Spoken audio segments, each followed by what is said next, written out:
Morning. So we are going to do kind of a part two to what I intended to do in class last week, which was the chord loop lecture that you got via video instead. And luckily, the copyright folks at YouTube let me just keep the darn thing up.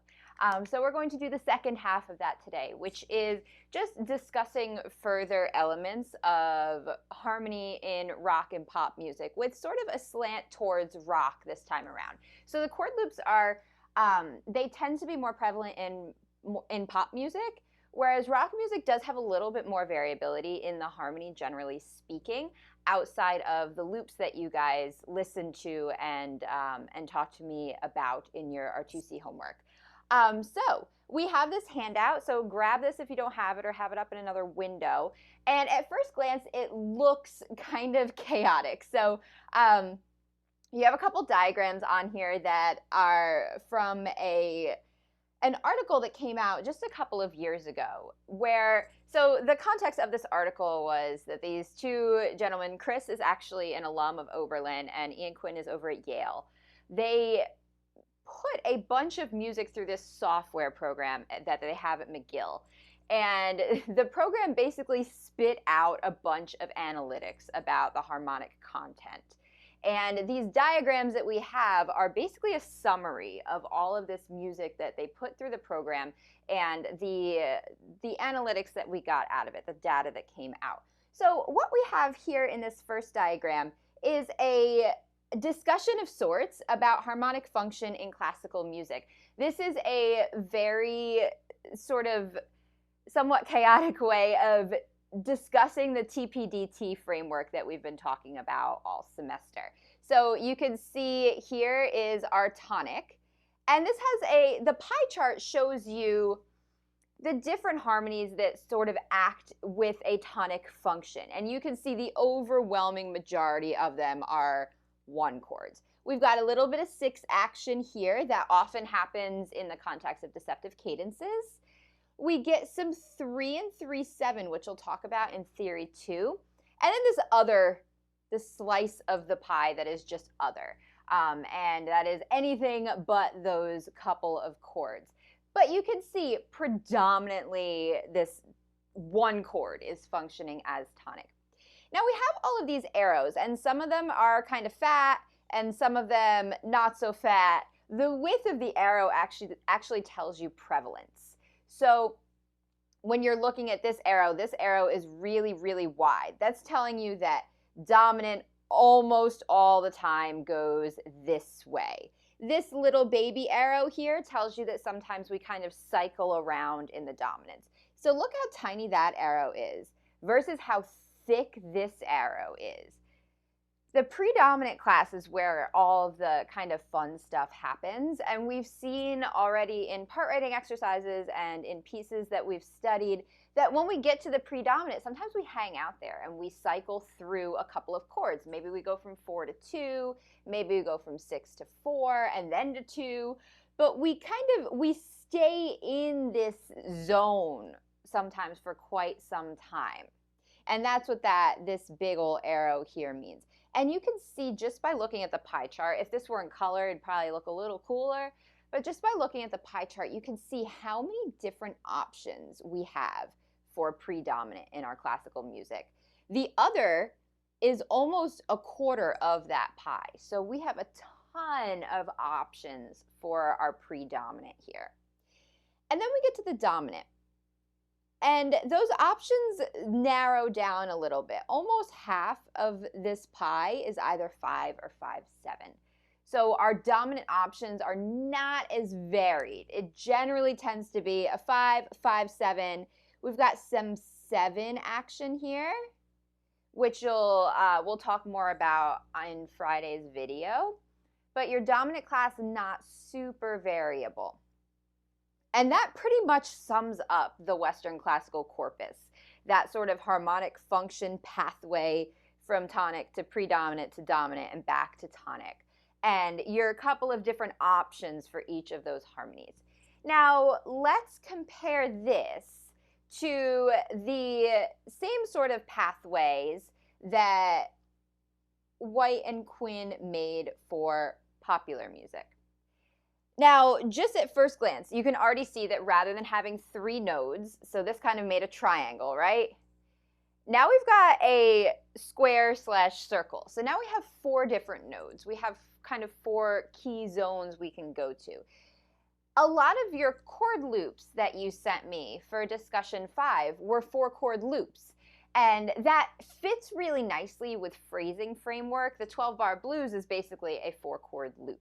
So we are used to seeing these sort of divisions of 4, but let's take a look at what we have as far as options for harmonic classes. We don't have a predominant anymore. It's gone.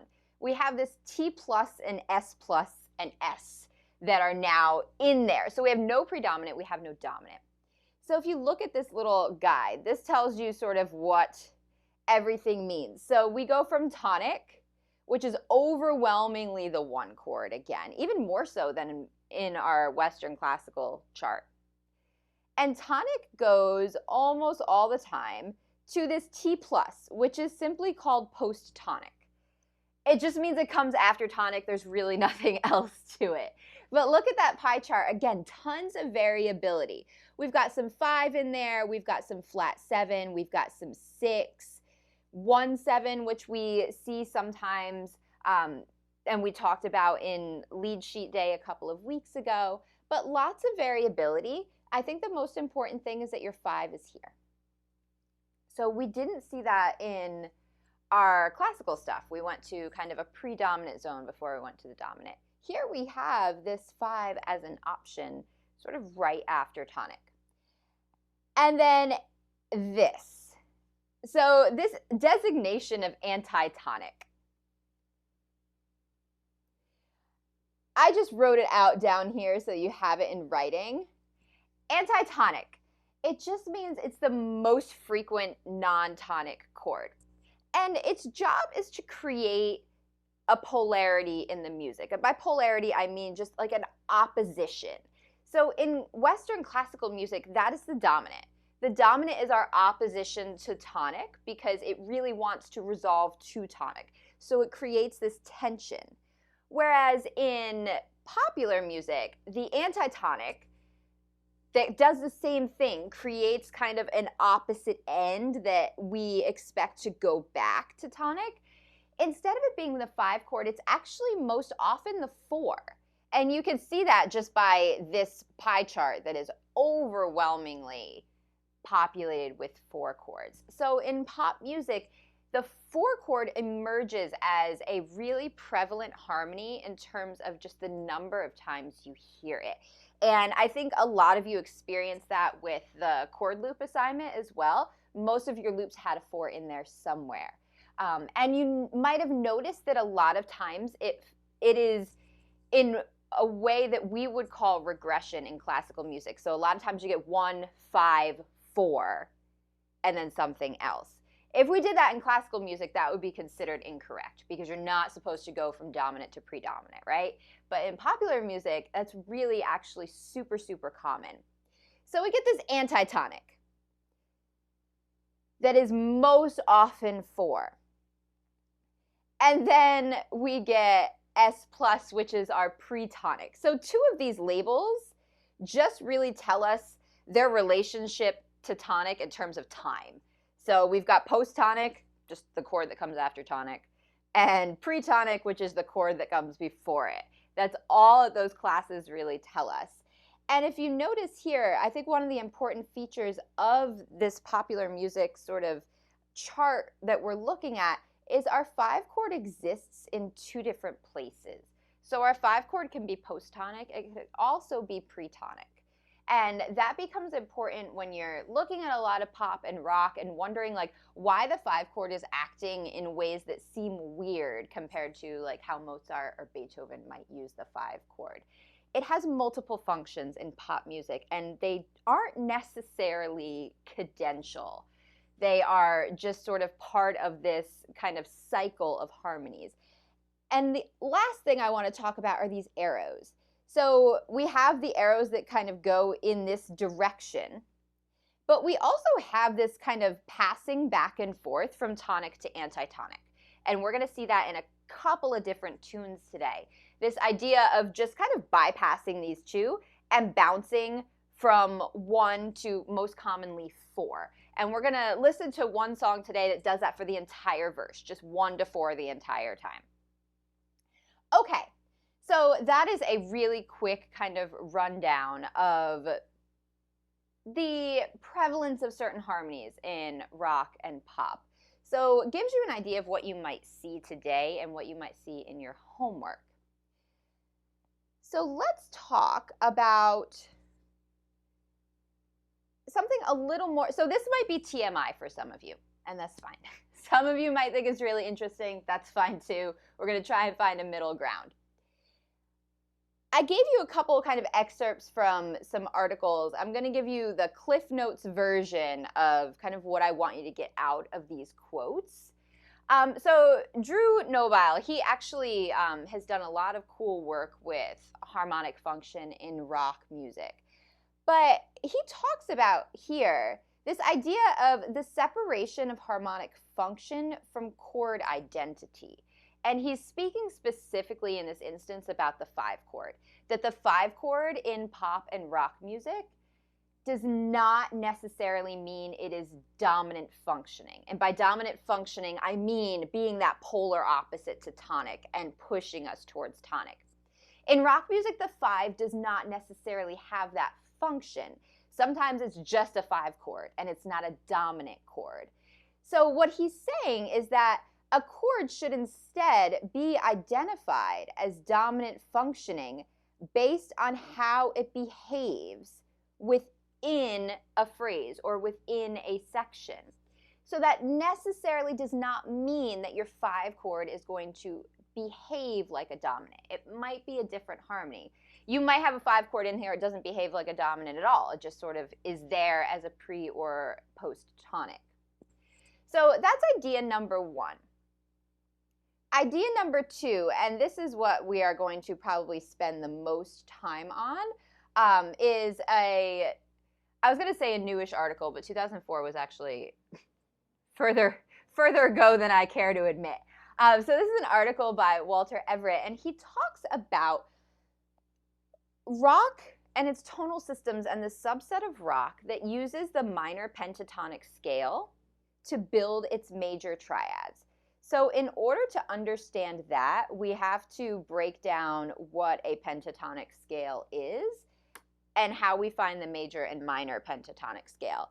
So the short answer of that is the pentatonic scale is if you just go and play all the black keys on the keyboard, that's a pentatonic system. But there is an actual way to kind of derive that. So penta means 5. So if we're talking about the pentatonic system,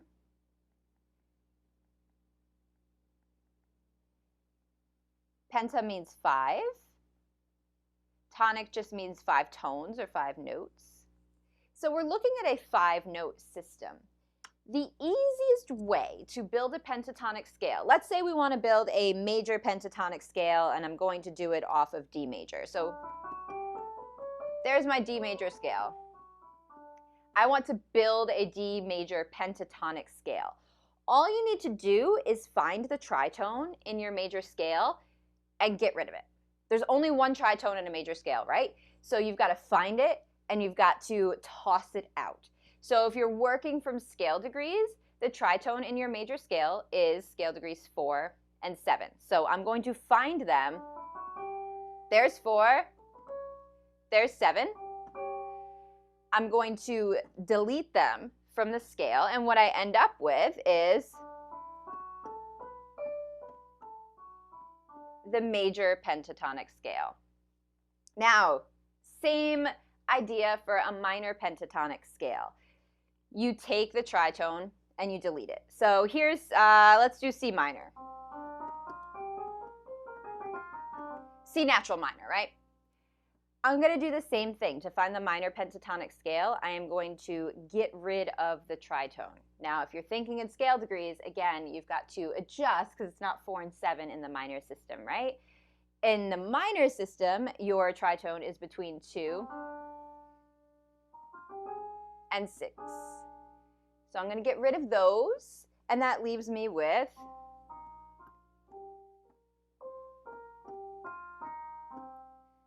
the minor pentatonic system. So to find any pentatonic scale, you take your major or minor scale and just pull the tritone out. The remaining 5 notes are your pentatonic system. So why then does Everett use this designation? 1, flat 3, 4, 5, flat 7.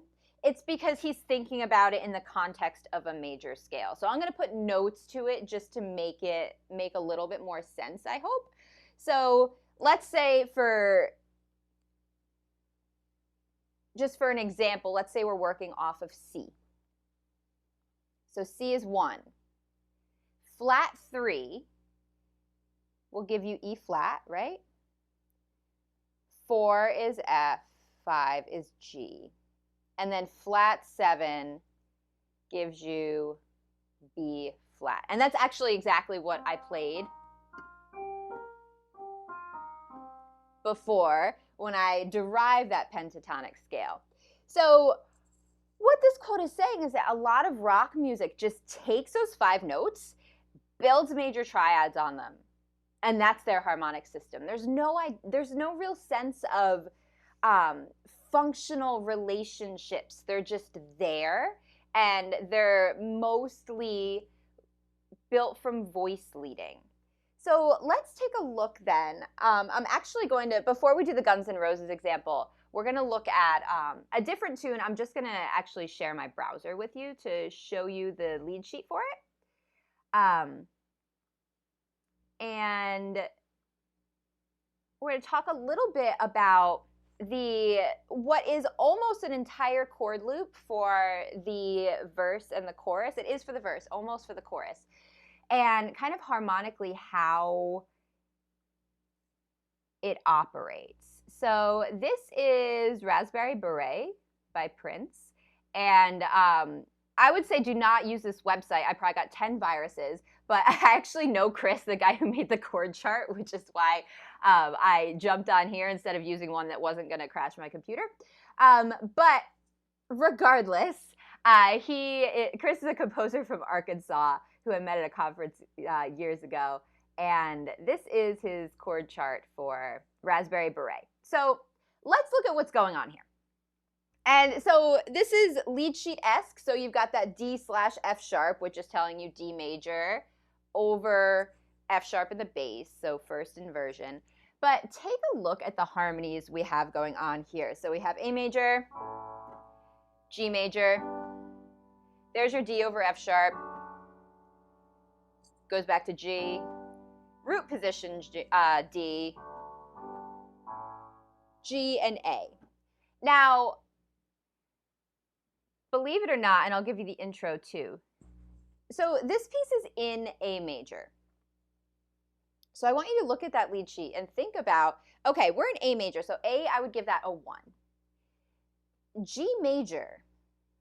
So if you're in A major, you've got a G sharp in the key signature. So G major then is not a diatonic chord. You have to lower scale degree 7. So that is your flat 7 from the handout. Flat major 7. And then D major is just a regular 4 chord, right? And then A. And at the very end, all I'm going to call your attention to at the very end of the chorus, we have this one lone wolf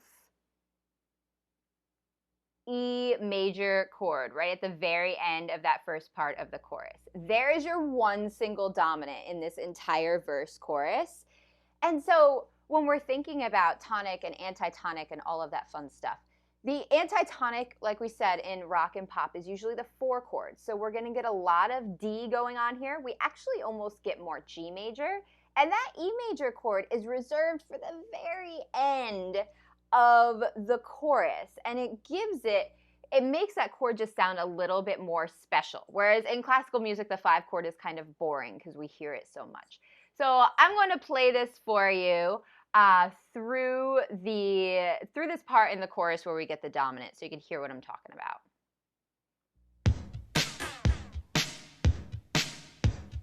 One, two.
And there, that was your 5 that went to 1. So this whole time, you've just got this almost perfect loop. 1, flat 7, 4 over F sharp, back to flat 7, 4 flat 7 to 1. And we do that for the chorus too.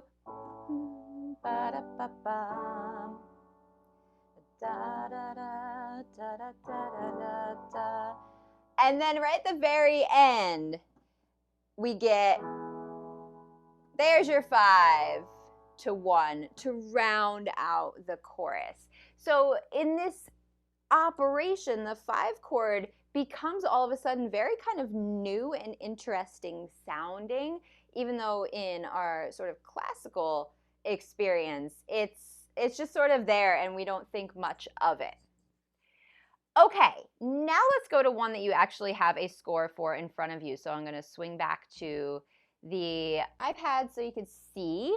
And we are going to look at this and listen to this Guns N' Roses example.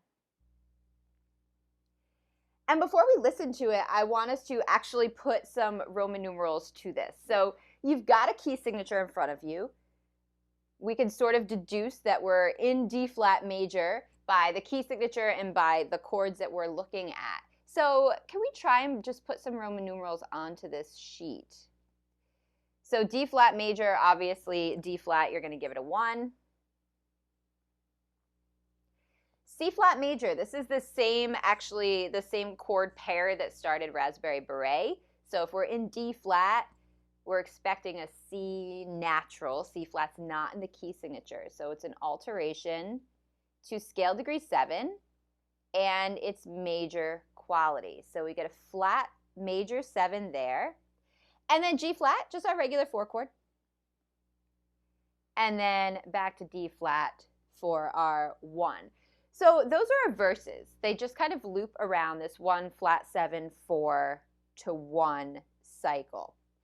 And then our chorus is a little bit different. We do get the 5 here, and then C flat is our flat 7 to 1, and then we do the same thing again.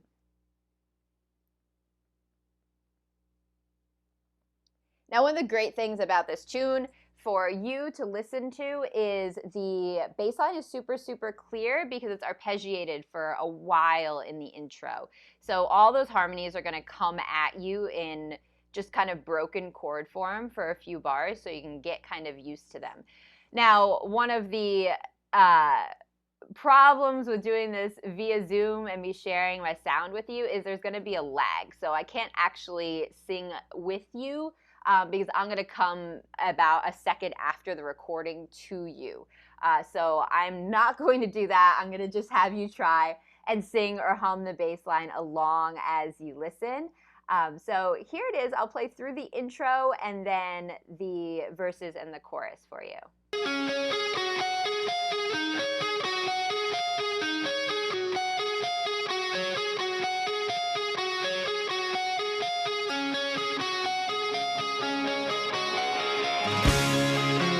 So what you're hearing right now is this.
Okay, so what you end up with then is again, this sort of closed loop for the intro and the verses, right? The intro was just going through these 4 harmonies.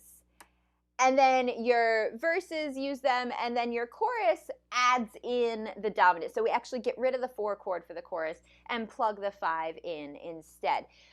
But I want to kind of bring us back to this highlighted quote here. And this idea is that these chords are not functionally related. So this is not really an issue of function the way we think about it in our classical rep.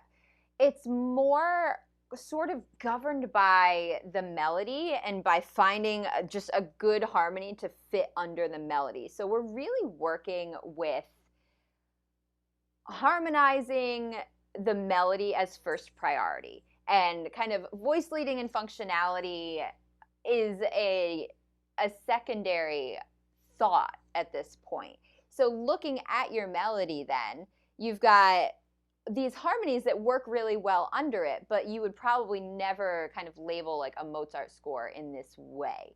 So another kind of aspect of that too is that look at the harmonies that we've got here. They're all major. So we have not a single minor triad. We didn't hear one in Raspberry Beret. We didn't hear one in the Guns N' Roses example we just listened to. We're about to listen to another song with no minor triads in it. So we're just kind of a wash of major that we are navigating, pulling from this pentatonic system. So I'm going to play that recording again. I'll sing along to the bass line a little bit in the beginning. It is going to have a little bit of a lag, so I apologize. It's going to be a bit annoying. But just to kind of give you a backbone for you to follow along and just sort of let you follow along with that one more time so you can get a sense of it.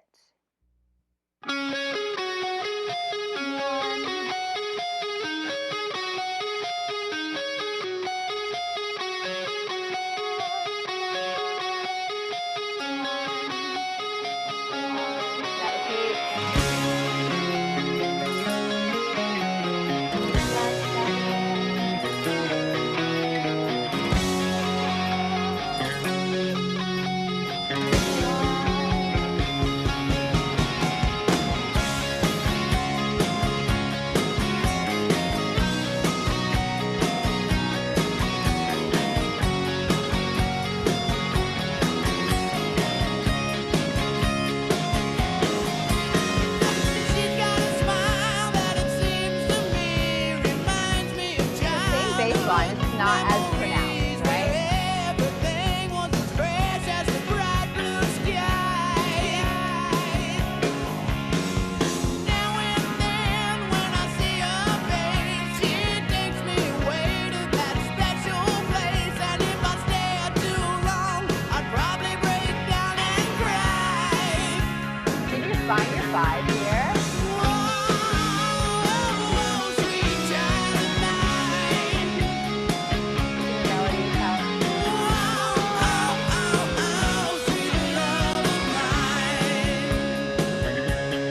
Okay, so last thoughts on that before we go to our last piece. We get our 5 chord in the chorus. So in Raspberry Beret, we got 1 5 chord, and it was at the very end of the chorus, and it was very obviously meant to sound different and to sort of stand in opposition of the other harmonies that we had gotten. And I also want you to think about, so Raspberry Beret, we are in A major, right? And we had a ton of these flat 7s, which was G major. So A major, G major, D major was our harmonic content. When we went from that, so A, G, D, and added in E, all of a sudden that E gives us G sharp, which even though we were in A major that whole time, we had not heard a single G sharp because we had so many flat 7s. So when you add the 5 chord in, after all of those flat 7s, it gives you this really cool cross relationship between your flat 7 and your natural 7. So your A flat major triad, then your 5 chord, A flat, C, and E flat, Your flat 7 is C flat major. So you've got C flat, E flat, and G flat. So you get this really kind of fun cross relationship between your regular 7 and your flat scale degree 7. Now, Prince exploited that in Raspberry Beret by giving us one 5 chord at the end of the chorus that then sounded very kind of special and interesting compared to all of those flat 7s that we had heard. That G sharp all of a sudden stands out. Now, in this instance, we get the 5 chord in the chorus again, and it's butted right up against the flat 7 triad. So we get that cross relationship kind of right next to one another. All of a sudden, we've got to go from here. So C, E flat, and A flat. And we go from there, we've got to go to that C flat major triad. So we get C natural, it's got to then, instead of 7 going up to 1, 7 falls down to flat 7. So we get that really cool shift in scale degree 7. Okay, the last one we're going to listen to, you just have kind of a chord sheet for. And this is a little bit of an older tune. And I want you to just look at the harmonic content in front of you. I tell you it's an E major because by just looking at it, you might not know. So we know the key. Let's go ahead and first just sort of take stock at what is going on. So we've got our intro, D major, B major, A major, G major. And then the second half of the intro, we notice that we start getting just this kind of pairing off of E and A.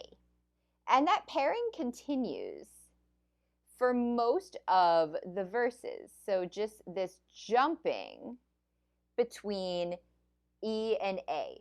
Now, if we're in E major, let's put some Roman numerals on these guys. That's 1, and A major is our 4 chord. So going all the way back, I'm sorry if this gives you vertigo, going all the way back to this page, when we were talking about this idea of antitonic and the kind of most common harmony outside of the 1 chord in popular and rock musics, that was most of the time the 4.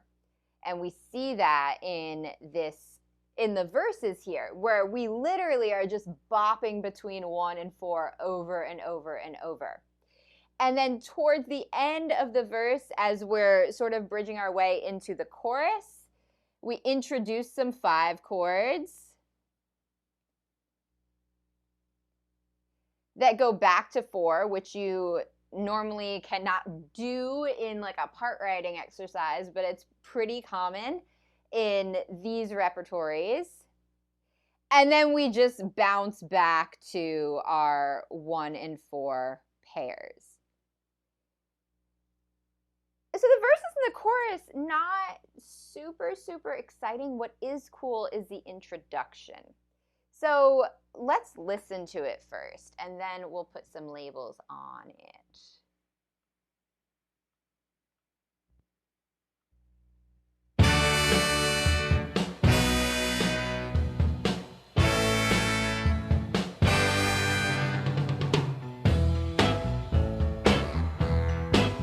I'm gonna wait till the midnight hour.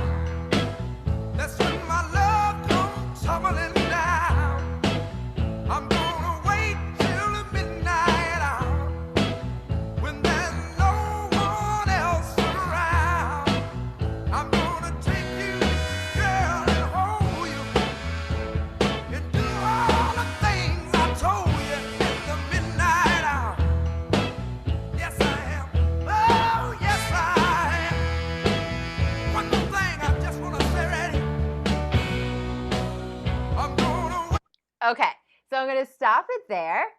And let's talk about what we have going on with the intro, and then that turnaround right at the end of the chorus actually draws from the same harmonies as the intro. But I'm going to play just from the beginning and again, and I want you to focus in on how different that 4-chord introduction sounds from the rest of the intro and the verse.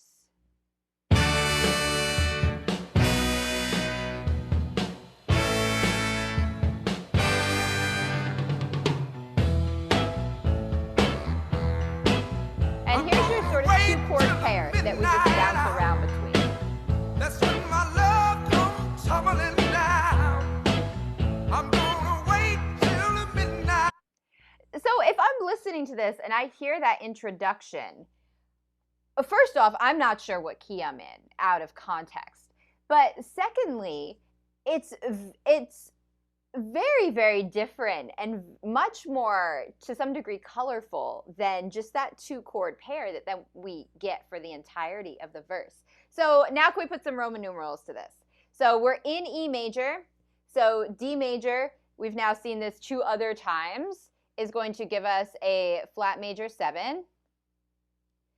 B major is just our regular 5, and A major is our regular 4.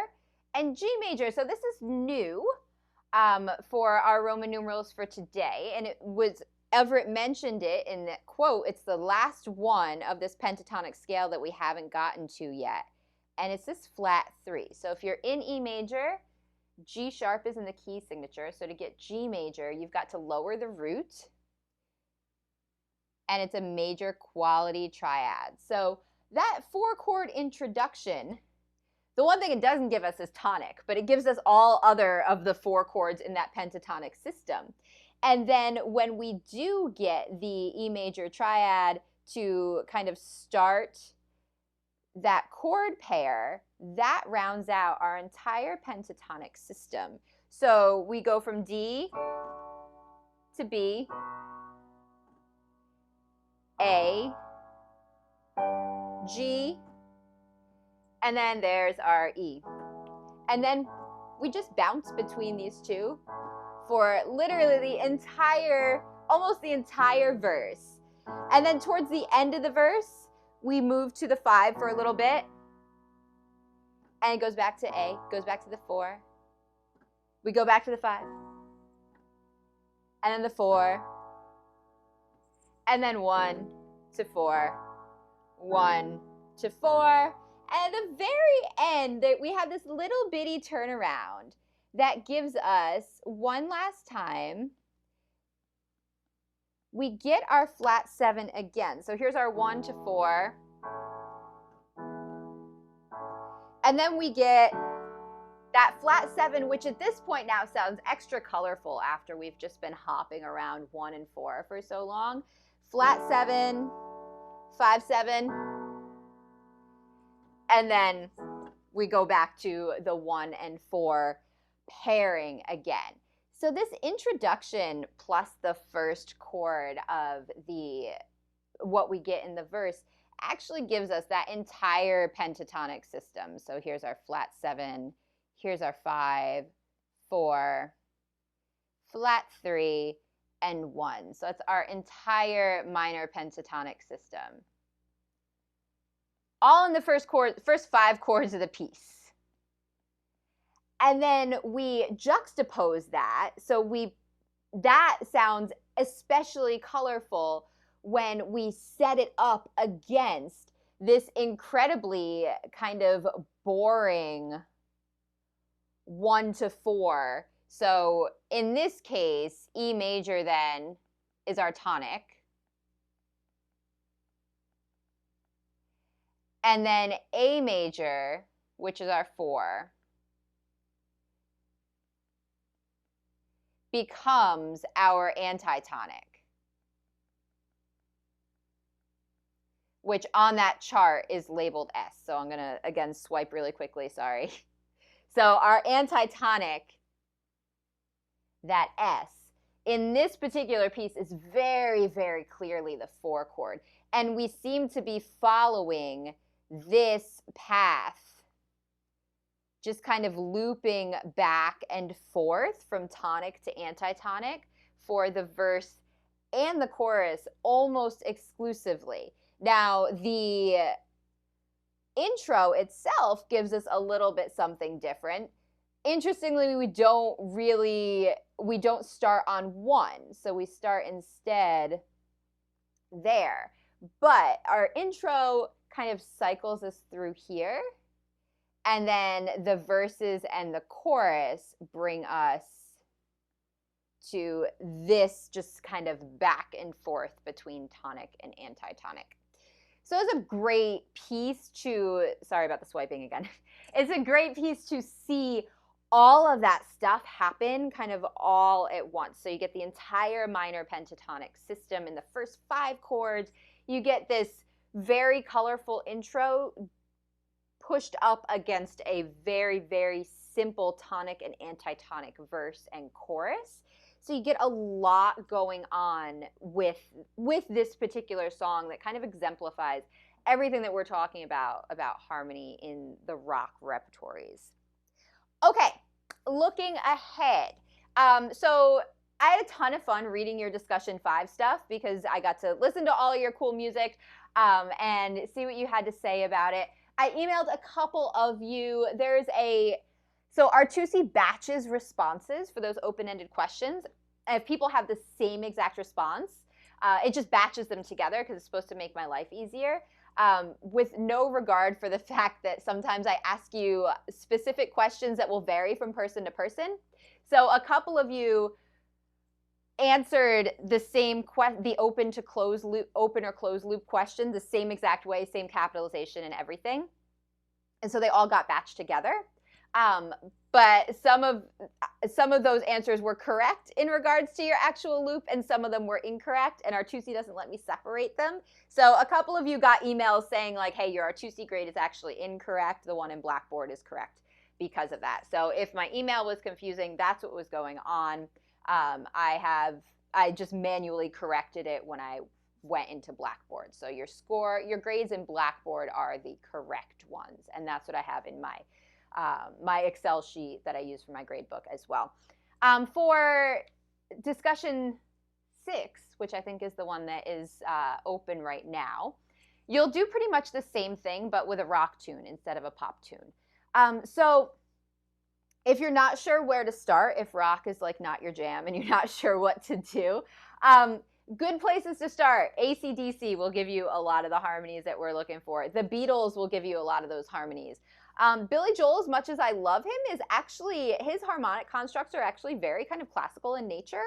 And I think a lot of that comes from the fact that he was a classically trained musician. So a lot of his harmonic constructs are actually very, very Western classical versus, pop or rock. But AC/DC, Guns N' Roses, the Beatles, those are all really good places to start. And you can just sort of go from there. Nirvana will give you some cool stuff. Some of it might be even more kind of chromatic and different than what we listen to, but it'll still be kind of cool. But as long as you can find tab for it and find a recording for it, you will be A-okay. So discussion 6 is very similar to 5 in that you're going to find your own rock tune and answer some questions about the harmonies themselves, sort of what we talked about today. Is there an antitonic? What would it be in Roman numerals? All that kind of stuff. Video 20, I just need to edit it real quick this afternoon, but that will be up for you this afternoon for your viewing pleasure for Friday-ish, and there is a problem set that will go with that.